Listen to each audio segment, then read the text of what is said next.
Donc, augmenter la consommation de fruits peut améliorer la thyroïde. Et vous voyez ici que les fruits, en fait, les fruits ont du sucre et le sucre augmente la conversion T4 en T3. Et si vous ne mangez pas un jus de fruits, parce que ça c'est une erreur, mais vous mangez des fruits entiers, le sucre rentre lentement, le fructose rentre lentement, et alors il y a pendant un temps relativement prolongé une conversion T4 en T3, donc plus forte.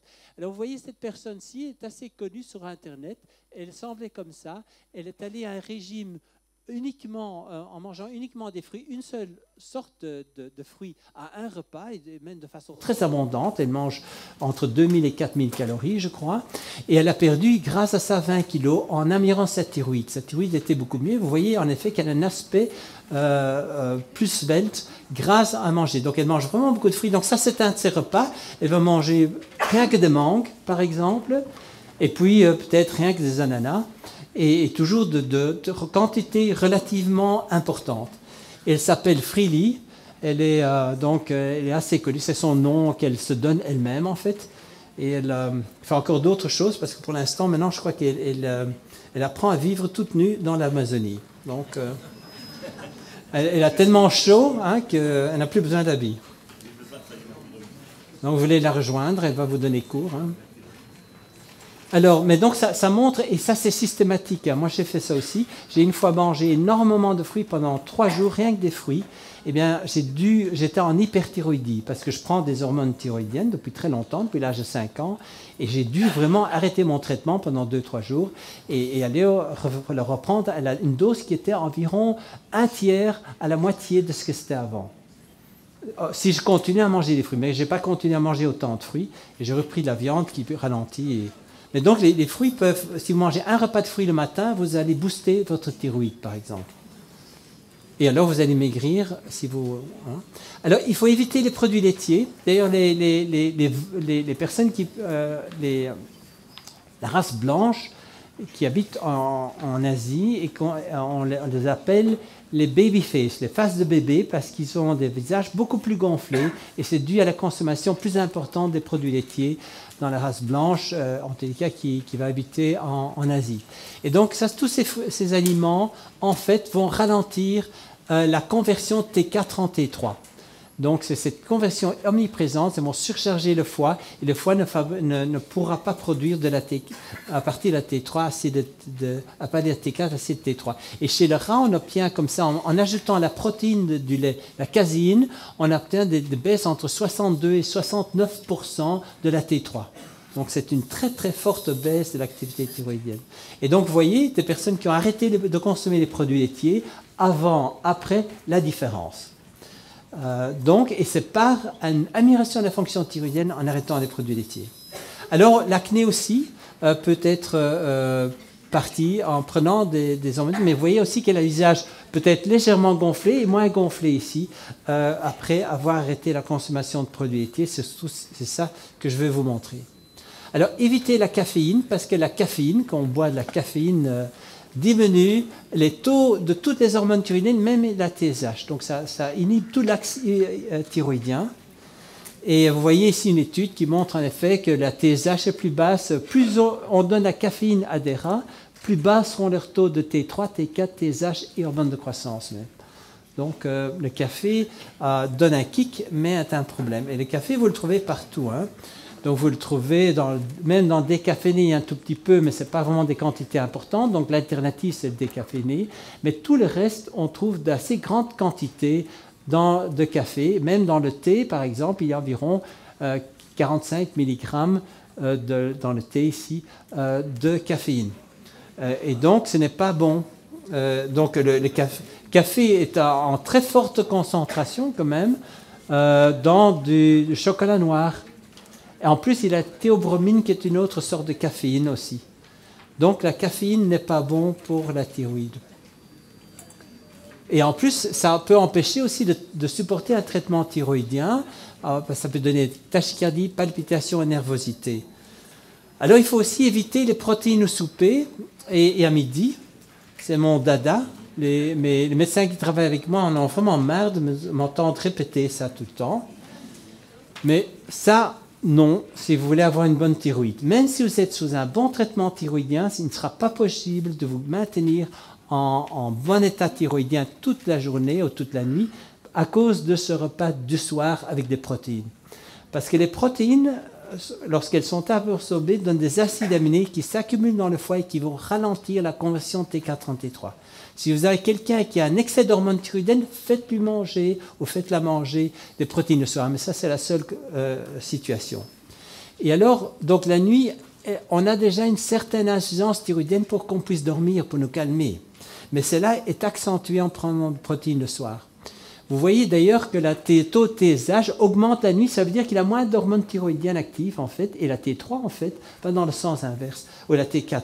Donc, et les obèses, c'est encore pire, hein, ils ont une insuffisance thyroïdienne encore plus importante. Donc plus la personne a de surpoids, moins elle devrait manger des protéines le soir, parce qu'elle sera encore en hypothyroïdie aggravée. Donc les repas riches en protéines induisent une insuffisance de production à partir de la T4 de la T3. Donc tous ces repas, seulement le matin et peut-être un petit peu le midi, sinon il y a des problèmes. Donc vous voyez ces gens qui mangent comme ça, on voit ils sont gonflés, insuffisants thyroïdiens, pas étonnant, hein? Bon appétit. Et donc, c'est ici dans le foie que se trouve cette transformation se fait, et les protéines vont ici, et ça va ralentir cette conversion. Donc, vous ne savez pas avoir le ventre plat et être dans un bon état thyroïdien, même avec un bon traitement, si vous mangez des protéines le soir. C'est presque impossible. Donc, ça, c'est l'évolution de l'humanité. On a vu, donc, bon, on voit aussi que chez les insuffisants rénaux, plus ils ont des protéines, plus l'urée est élevée, moins plus bas est la T3 sérique. Donc, il y a un rapport. Alors, comment est-ce que vous pouvez savoir si votre patient n'a pas écouté vos conseils et a mangé le soir des protéines? C'est très facile, hein? Vous regardez non seulement son ventre qui est ballonné, mais vous regardez dans le sang l'urée. L'urée est augmentée, très haut, au normal ou au-dessus. Ça, c'est quelqu'un qui mange des protéines le soir. Il n'a pas encore digéré, c'est encore une surcharge dans son corps, et cette urée traduit que c'est même une surcharge pour les reins. Donc, voilà l'évolution de l'être humain. Euthyroïdie, consommation de la plupart des aliments riches en protéines était le matin, et puis on a changé, c'est maintenant devenu le soir. Voilà la différence. Hypothyroïdie actuelle, due à la consommation de protéines le soir. Qu'est-ce que le chasseur faisait le matin? La première chose qu'il faisait le matin, il faisait un peu de sport, il allait chasser. Et alors il attrapait la proie en général le matin, et on mangeait le matin, parce qu'après, il ne fallait pas manger, il avait plein de mouches dessus. On n'avait pas de frigo. Et donc, le matin, ils mangeaient en général le repas de protéines, et après, ils n'allaient pas une deuxième fois chasser. Hein. Et ils ne mangeaient jamais, mais jamais de protéines le soir. Pourquoi est-ce qu'on le sait? Parce que dans les cendres des feux qu'on a trouvés préhistoriques, on a trouvé les cendres, on n'a jamais trouvé d'ossements. Et c'était le soir qu'on met des feux pour avoir de la chaleur, pas pour chauffer les aliments. Et donc, ils mangeaient une fois des protéines le matin. Parfois, ils ne chassaient pas bien, donc c'était l'après-midi qu'ils chassaient. Et parfois, ils ne chassaient rien, donc ils avaient des journées sans rien. Et donc, ça permettait non seulement au corps d'avoir un ventre plat et de l'intestin de récupérer, mais ça permettait aussi de la thyroïde de récupérer. Parce que trop de protéines ralentissent la thyroïde.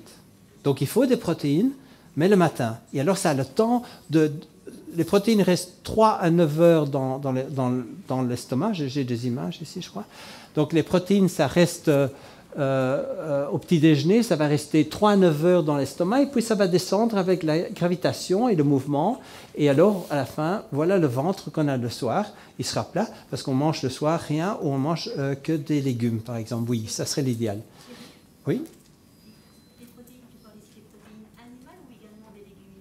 C'est surtout les protéines animales, mais les légumineuses, c'est le même problème. Il ne faut pas manger de semences qui ne sont pas germées ou en tous les cas mis dans de l'eau pendant longtemps, parce que sinon on a en plus les inhibiteurs enzymatiques qui vont bloquer la digestion des enzymes digestifs. Mais donc l'idéal, c'est vraiment des aliments faciles à assimiler le soir ou ne rien manger le soir, c'est encore mieux. Et vous verrez, vous allez tous avoir un ventre plein si vous faites ça. Sauf si vous dites « Ah, je vais quand même manger le midi », alors il sera à moitié plat ou à moitié gonflé. Alors, vous voyez donc, à la fin de la journée, la plupart des protéines sont en général assimilées par le reste du corps aussi, parce que ça a eu le temps de descendre. Mais le soir, si vous mangez des protéines, ça reste 3 à 9 heures, donc disons ça reste 6 heures, c'est toute la nuit que ça reste. Et comme c'est resté la nuit, ça a décompensé l'intestin, et alors toute la matinée, c'est encore gonflé, et finalement 24 heures sur 24. Donc quand vous avez le ventre ballonné, il faut manger moins, et surtout pas de protéines dans le soir et peu le midi. Donc, ce fameux repas qu'on connaît tous, ou que beaucoup connaissent, OK le matin, pas le soir. Donc j'espère que c'est ce qui s'est passé dans la préhistoire. Enfin, ce n'est pas la préhistoire, mais l'histoire. Donc ça, c'est un système digestif burnouté. Quand vous mangez trop et vous avez le ventre plein, il est en forme de V. Mais quand il est arrondi, il est burnouté. Et vous ne devez même pas regarder le ventre de vos patients, hein. Vous regardez leur visage, ils reflètent exactement la même chose. Il a ces 2 plis ici, les 2 plis nasolabiaux, et alors c'est comme ça. Donc là, vous savez que ce ventre est chroniquement burnouté et ballonné. Et insuffisance thyroïdienne. Donc il faut s'occuper aussi de l'intestin. Et on a parlé de la maladie Hashimoto, mais apparemment la cause principale, c'est le leaky gut, l'intestin perméable. Mais l'intestin burnouté et leaky gut à coup sûr, hein. Il va laisser passer de mauvaises substances qui vont s'accumuler dans la thyroïde et alors provoquer cette irritation qui provoque la maladie d'Hashimoto. Donc il faut manger ces repas de protéines le matin surtout, un peu comme les Anglais. Donc quels sont les médicaments pour l'hypothyroïdie? On a plusieurs sortes et on va les voir un par un. Alors, ça, c'est le produit que moi, je prescris le plus chez mes patients, Airfat Thyroïde d'origine canadienne, qui est, à mon avis, c'est ce que je prends aussi pour mon insuffisance thyroïdienne, le produit le plus efficace. Parce que c'est des extraits thyroïdiens, et je vais vous dire pourquoi après. Mais en tous les cas, avant était le plus fiable, c'est un produit américain qui s'appelle Armour Thyroïde, mais ils ont changé la composant. Ils ont un tout petit peu, ils ont enlevé pratiquement tout le dextrose qu'il y avait dedans, le sucre. Et en fait, pour assimiler des acides aminés, les sportifs le savent, il faut manger un peu de sucre. Ça stimule l'insuline, qui est l'hormone qui permet d'absorber les acides aminés de l'intestin dans le sang et du sang dans les cellules musculaires.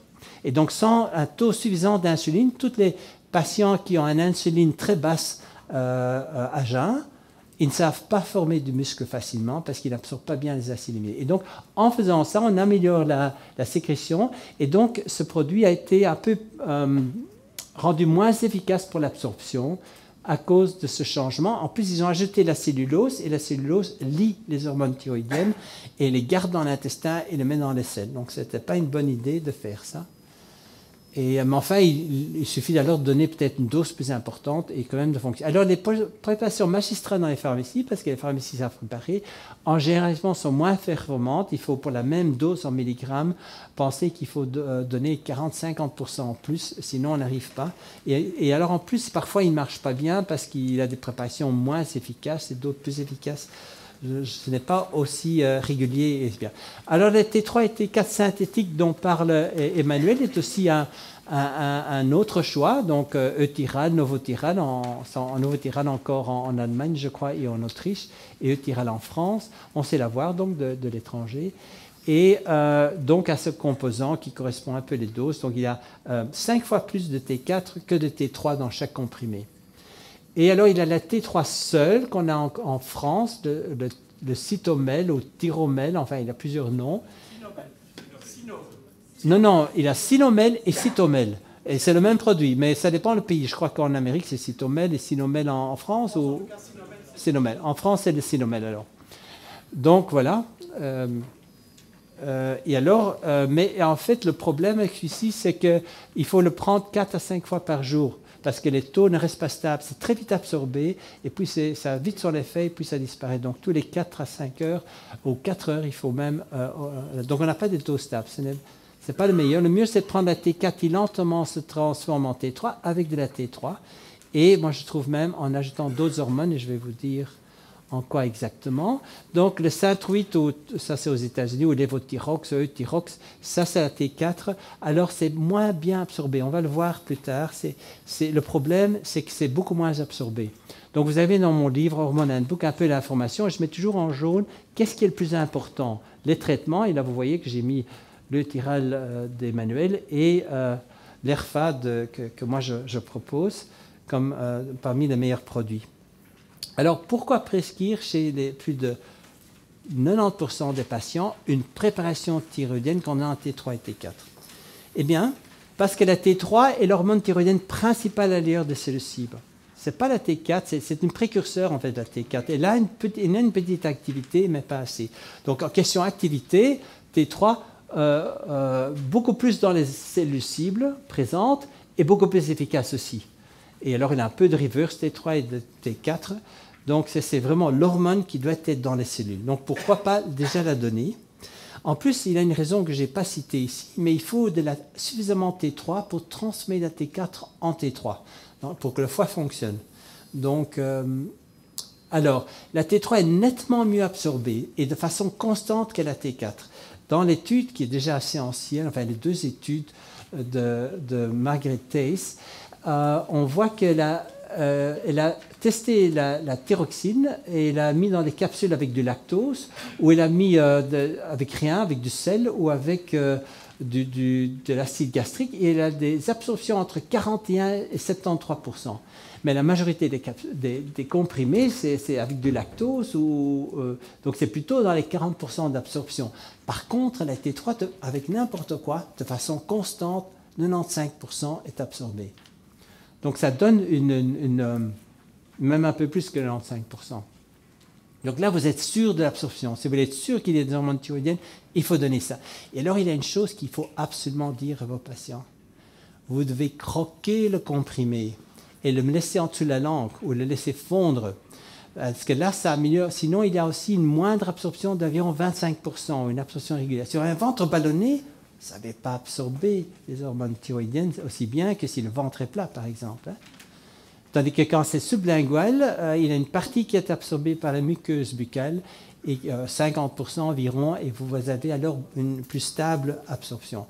Alors la T3 est 10 fois plus active que la T4, donc c'est plus efficace pour les réactions métaboliques.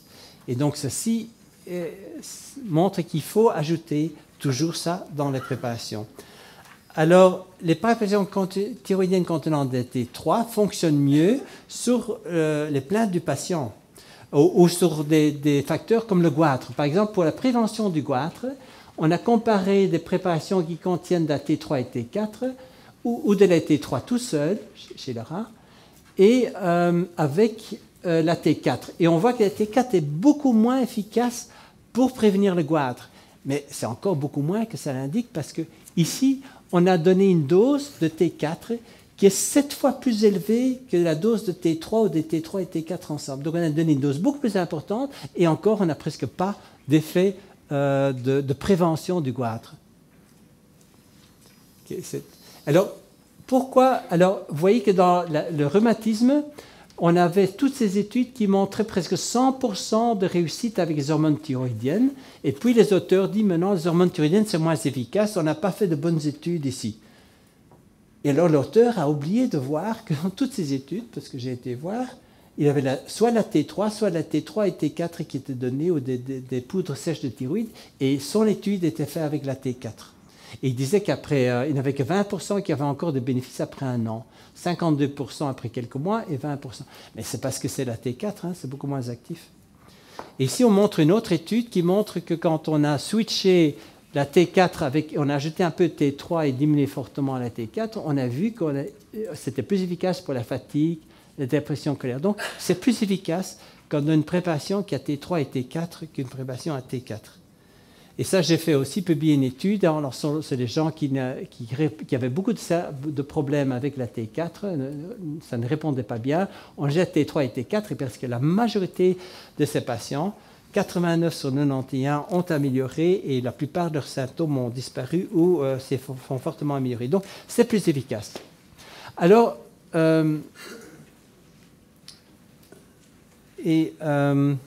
alors, la plupart des patients hypothyréniens disent se sentir mieux. Donc, on a fait des études en en comparatif.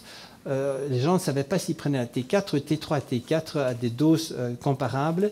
Eh bien, les études disaient qu'il n'y avait pas tellement de différence dans ce qu'ils cherchaient. Mais quand on demandait aux patients, indiqué moins, et eux ne savaient pas ce qu'il y avait dedans, le produit avec lequel vous étiez le plus content, et, 3/4 des patients indiquaient le produit contenant la T3 à côté de la T4.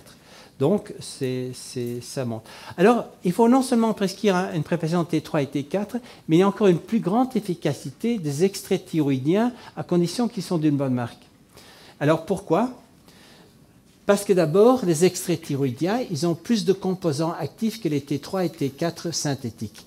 Vous voyez qu'il n'y a pas seulement la T4 et la T3 dedans, mais il y a la reverse T3. En fait, ça, c'est les productions de la thyroïde.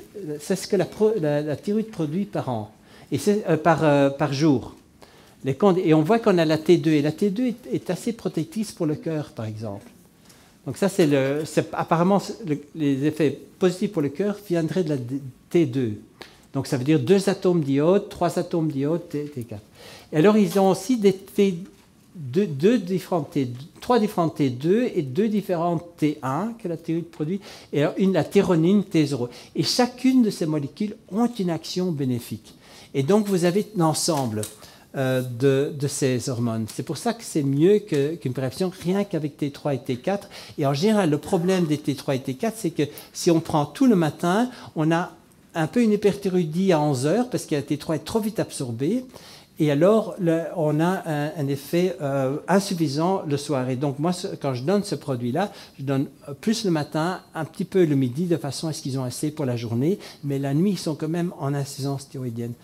Alors, les extraits thyroïdiens fonctionnent mieux que les T3 et T4 synthétiques. On voit par exemple, quand on compare pour diminuer le cholestérol, ça c'est le cholestérol initial de ces patients, on les diminue très fortement d'environ 40% avec les stéroïdiens, mais une T4, T3 synthèse, c'est environ de 15% qu'on diminue en moyenne dans les études anciennes en tous les cas. Il faut non seulement prendre des extraits thyroïdiens, mais il faut choisir ceux de porc qui sont plus riches en T3 que les autres. Ils fonctionnent mieux. On voit pour la prévention du niveau du goitre. Ça, c'est typiquement une activité thyroïdienne.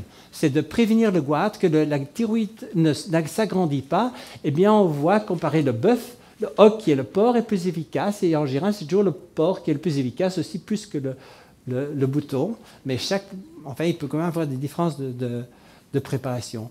Mais donc, alors, pourquoi est-ce que les extraits pourraient être meilleurs? C'est aussi parce qu'ils ont une action plus stable et qui persiste pendant 24 heures que les autres produits comme les T3 et T4 synthétiques.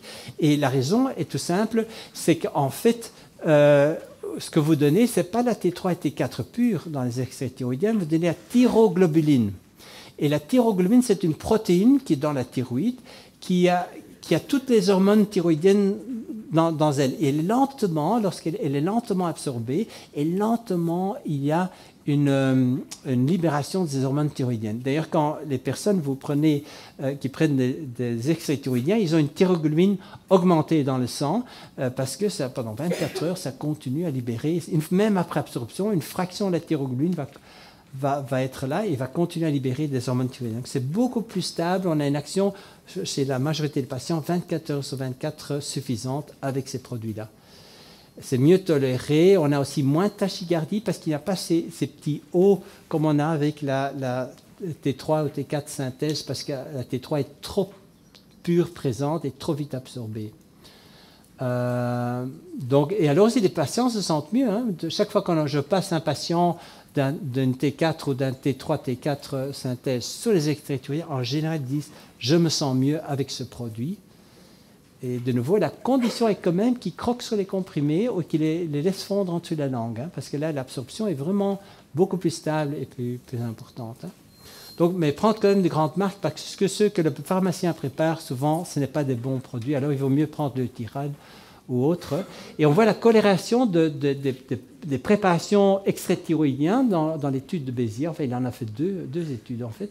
Et alors, on voit que plus on prend d'hormones thyroïdiennes, plus ça se reflète dans les urines de 24 heures de T3. Et donc, Emmanuel a tout à fait raison de suivre ses patients de consultation en consultation pendant le traitement, parce qu'il peut relativement bien doser et savoir combien d'hormones thyroïdiennes ces patients prennent grâce au dosage dans les urines des hormones thyroïdiennes. Alors, comment traiter avec les excès thyroïdiens? Il faut lentement augmenter parce qu'au début, il a pas, le volume de sang en hypothyroïdie est petit et alors il y a beaucoup de récepteurs pour l'adrénaline. Non, il y a beaucoup d'adrénaline présente dans le sang chez ceux qui sont en insuffisance thyroïdienne, mais ils n'ont pas beaucoup de récepteurs. Mais dès qu'on met des hormones thyroïdiennes et que ça commence, il y a très vite beaucoup plus de récepteurs pour l'adrénaline, donc ça va être plus actif et le volume de sang est très lent à augmenter. Donc il faut toujours augmenter lentement, sinon on a la tachycardie. Donc parfois chez certains patients qui ont des insuffisances surrénales, et surtout ceux qui sont minces et pas très grands, il faut des doses. Il faut peut-être tous les 2 semaines augmenter la dose. Donc commencer à une petite dose et augmenter lentement et le revoir relativement après 2 mois. Comment traiter avec T3 et T5 de la même façon, mais au moins 14 jours entre, enfin c'est ce que je propose parce que c'est plus vite actif, 1/4 de comprimé par jour, puis 1/2, puis 3/4, puis le revoir à ce moment-là ou à 1 comprimé. Éventuellement, il faut voir s'il est grand ou pas, mais s'il est petit, pas trop aller haut. Alors toujours éviter la caféine dedans parce que ça empêche. Ils peuvent peut-être boire une tasse de café, mais vraiment pas trop fortement. Mais je préfère que non parce que ça peut facilement donner de la tachycardie. Et aussi les antidépresseurs tricycliques. Alors, progrès des traitements thyroïdiens, voilà les changements qu'on a. Myxédème sévère, après 2 mois de traitement, on peut déjà avoir des changements, parfois aussi évidents. Donc ça, c'est des photos de patients de mon arrière-grand-père. Et aussi, vous voyez que le régime faible en calories, puis si on ajoute de la T3, c'est plus efficace pour perdre du poids. Donc, alors, on va quand même poser une question avant de laisser la parole à Stéphane. Est-ce que la prise d'hormones, on va voir quelques dangers, est-ce que ça diminue la sécrétion de... Oui, ça diminue de 20 à 30% environ. Mais ce n'est pas définitif. On enlève la surcharge. Donc la thyroïde qui ne fonctionne pas assez fonctionne enfin à un rythme normal. Et si on arrête, en 2 à 3 semaines, on revient aux taux initiaux qu'on avait peut-être 20 ans avant, ou 3 ans avant, ou 40 jours avant, mais on revient aux taux initiaux en 2-3 semaines. Et donc il n'y a pas de dommage. On n'abîme pas la thyroïde en prenant. On peut très bien faire un test pendant 10 ans et arrêter après. Le problème, c'est qu'évidemment, si on arrête, on revient à l'insuffisance thyroïdienne, mais on ne va pas être pire. Donc ça, les études ont montré. Donc ça, la récupération de l'axe thyroïdien, c'est un peu des données, mais on voit en 19 et 22 jours, on a les taux de T3 comme avant et de T4. Donc ça, c'est un peu la même étude. Alors, 2 problèmes à résoudre dans le suivi, puis je passerai la parole à Stéphane. Les palpitations dont a parlé aussi Emmanuel. Alors, donc vous avez un patient, vous avez des hormones thyroïdiennes, même à une petite dose, palpitation. Hein? Bon, je viens d'apprendre que ça peut être dû à une déodonéase différente au niveau du cœur, mais en fait, c'est de l'insuffisance surrénale. Et vous voyez d'ailleurs ici, bon, elle a l'air... Donc, elle a des palpitations avec les hormones thyroïdiennes, mais elle a les paupières inférieures gonflées. Elle a le visage pâle et un peu bouffi, elle est frileuse. Et imaginons qu'elle est frileuse, et elle a une peau sèche, etc. Et donc, on peut avoir ça, on restait en insuffisance thyroïdienne et avoir des palpitations une demi-heure après avoir pris les hormones thyroïdiennes pendant peut-être une demi-heure.